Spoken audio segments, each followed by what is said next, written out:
코로나19로 인해 발생한 위기 상황이 전 세계를 휩쓸고 있는 가운데 위기에서 기회를 찾은 스포츠 마케팅 사례를 소개하고자 한다. 사회적 거리두기로 인해 힘들 때일수록 함께하는 것이라는 진리가 무색해지는 시기다. 하지만 인류는 힘든 상황에서도 언제나 기회를 찾고 희망을 버리지 않았다. 지금은 긍정적인 마음이 여느 때보다 필요한 시기다. 위기에서 기회를 찾은 사례를 통해 새롭게 동기부여가 되었으면 한다. 위기에서 기회를 찾은 스포츠 마케팅 베스트 6. 소치 동계올림픽.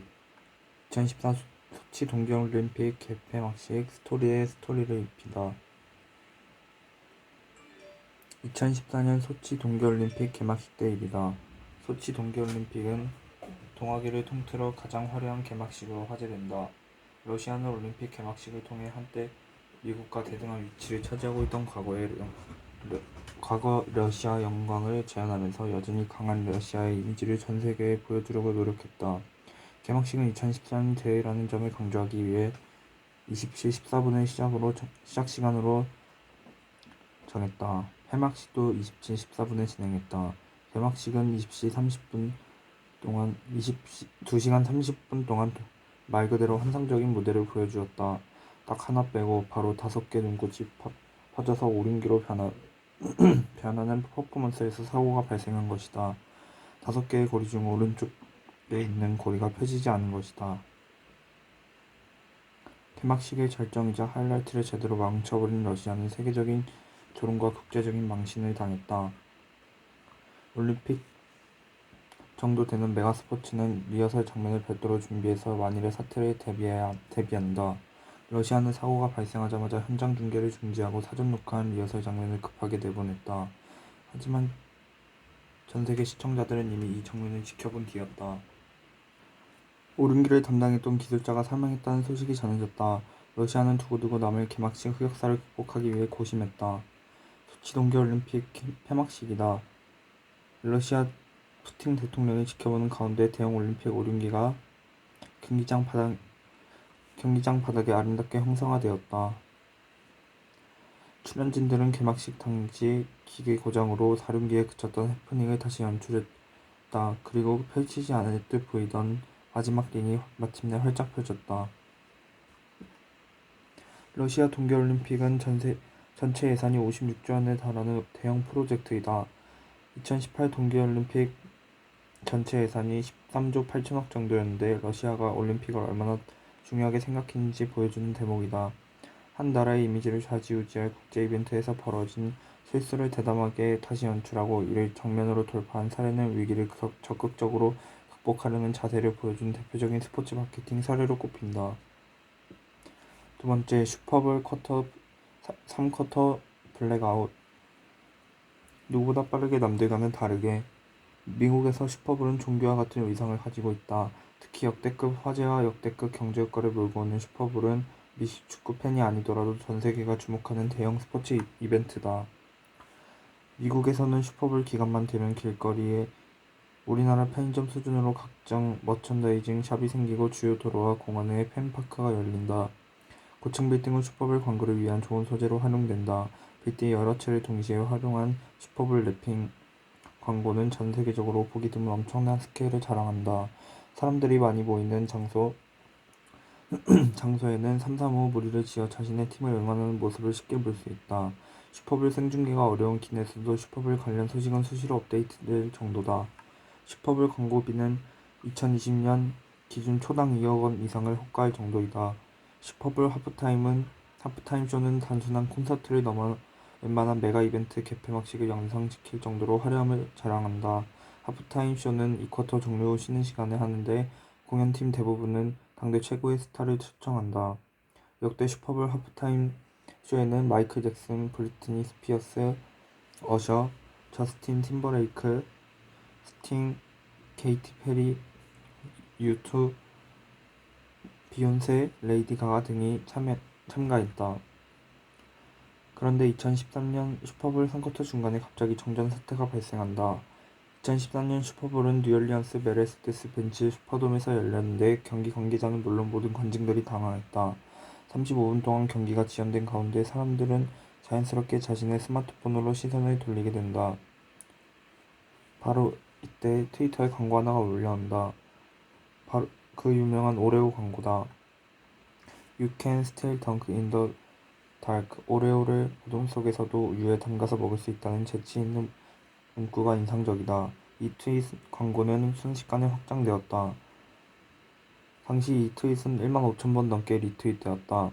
당시 오레오 광고팀 15명 정도가 현장에서 대기하고 있었다. 카피라이터, 아티스트, 전략가 등 모든 상황에 10분 이내에 대응할 준비를 갖췄다고 전해진다. 다음날 휴핑 포스트는 일요일 슈퍼볼에서 가장 인기 있는 광고는 기존 광고들이 아니었다. 정전 동안 진행된 오레오 광고였다. 라고 언급했다. 이쯤 되면 성공은 우연을 가장한 필연임에 틀림없다.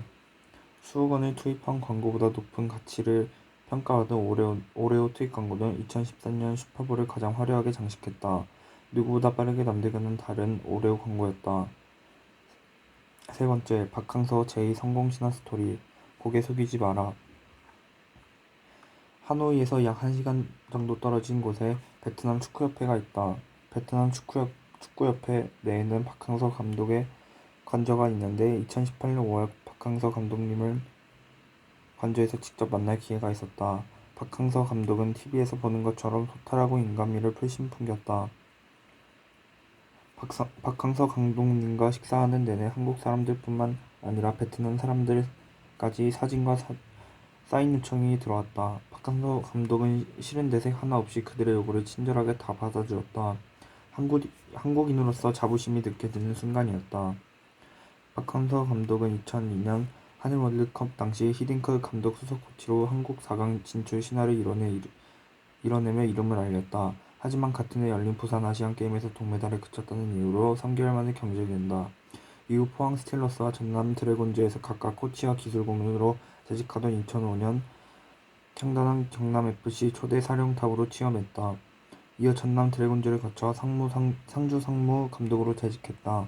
그런데 상주 감독직에 물러난 후 그를 찾는 팀은 없었다.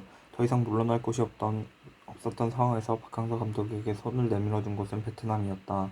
2018년 10월 베트남 축구 대표팀 감독으로 부임할 때만 해도 그의 성공을 예감한 이는 드물었다.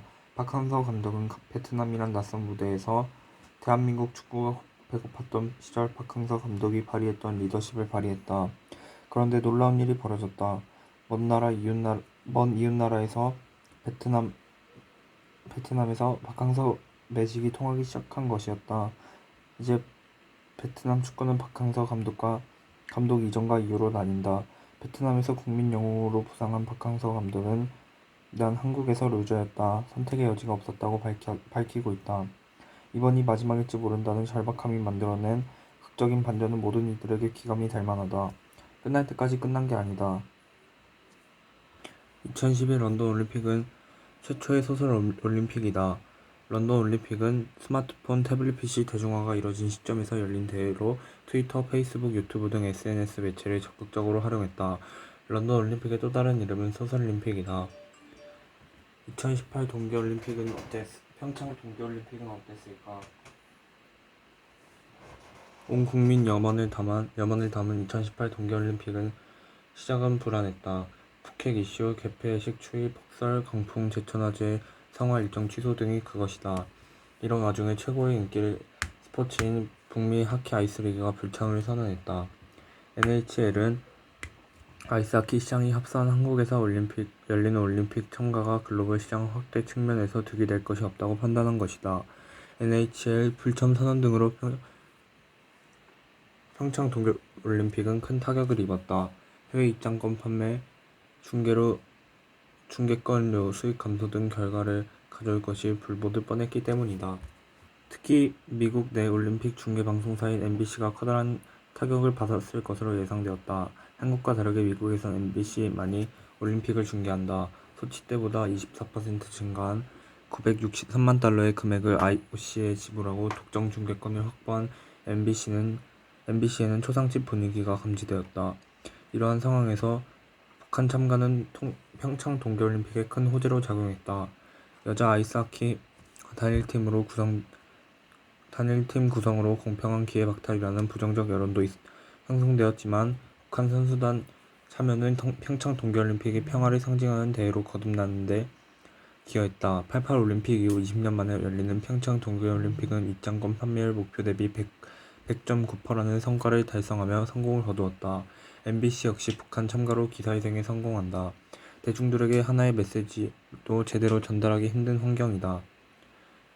명확한 컨셉과 비전이 살아있는 대회가 절실한 이유다. 코로나19로 인해 1년 연기된 도쿄올림픽, 그 신의 한 수는 과연 무엇일까?